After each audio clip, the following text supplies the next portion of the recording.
जय माता दी। मैं आचार्य भास्कर पुरोहित, स्वागत है आपका हमारे YouTube चैनल आचार्य भास्कर पुरोहित में।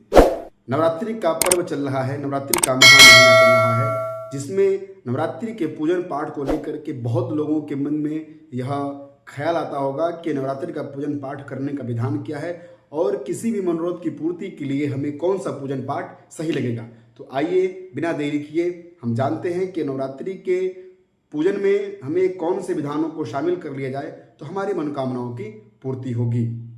सबसे पहले विद्यार्थियों के लिए आज हम बात करेंगे, विद्यार्थियों के लिए कि जिन विद्यार्थियों का मन शिक्षा में नहीं लग रहा है या किसी भी परीक्षा को वह दे रहे हैं, उन्हें अपने संतुष्टि अनुसार अंक प्राप्त नहीं हो रहे हैं, तो सबसे पहले यह वीडियो उनके लिए है। इस वीडियो में हम आपको बताएंगे कि कैसे शिक्षा में अपने उत्तम अंक प्राप्त करने के लिए कौन से नियम, कौन सा विधान और कौन से पूजन पाठ को अपनाया जाए तो जिसमें विद्यार्थियों को उत्तम अंक प्राप्त होगा। सबसे पहले विद्यार्थियों के लिए है, आइए हम बात करते हैं विद्यार्थियों के लिए। सबसे पहले काम करना यह है कि नवरात्रि का महीना चल रहा है, नवरात्रि का यह माता जी का 9 दिन चल रहा है। 9 दिन में आप चाहे तो पूरे 9 दिन भी यह प्रक्रिया कर सकते हैं या आप चाहे तो पहले दिन और अंतिम दिन भी यह प्रक्रिया कर सकते हैं। सबसे पहले करना क्या है आपको कि एक पान का पत्ता लेना है। पान का पत्ता बिल्कुल हरा हो, वह कहीं से भी किसी प्रकार से कटा छटा ना हो और ना ही उसमें किसी प्रकार का कोई दाग धब्बा हो। उस सबसे सुंदर पान के पत्ते को लेकर के हम उस पर अष्टगंध मंगाएंगे। अष्टगंध किसी भी दुकान पे आपको आसानी से उपलब्ध हो जाएगा। अष्टगंध को मंगा करके अष्टगंध को गुलाब जल में उसको घोल करके और अनार का जो एक डंडी होता है उससे हम अनार का कलम भी कहते हैं, उससे कलम को, उस अनार की डंडी को कलम के अनुसार बना करके उस अष्टगंध में गुलाब जल से मिश्रित करके उसमें थोड़ा सा कपूर मिलाएंगे।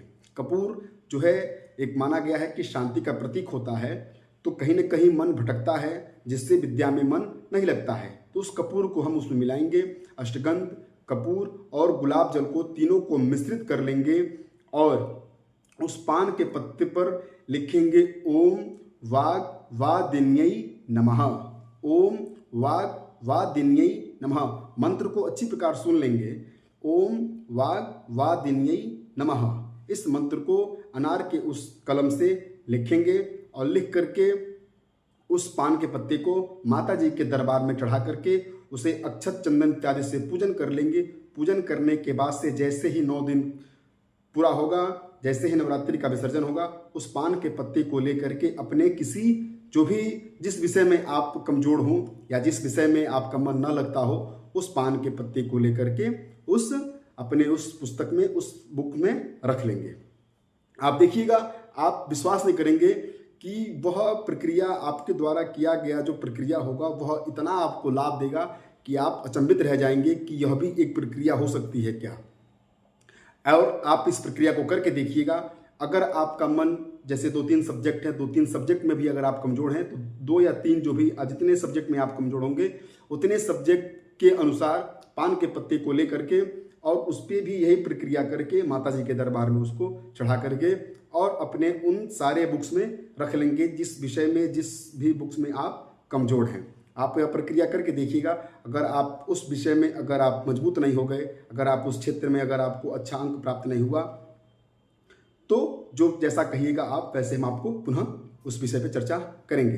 परंतु यह प्रक्रिया आपको अवश्य करनी है जिसमें आप शिक्षा में आगे बढ़ेंगे।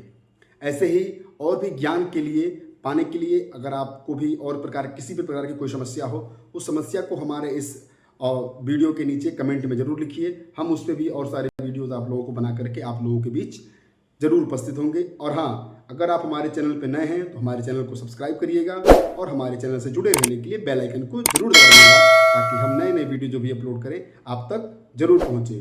पुनः नवरात्रि पर्व की आप सभी को शुभकामनाएं।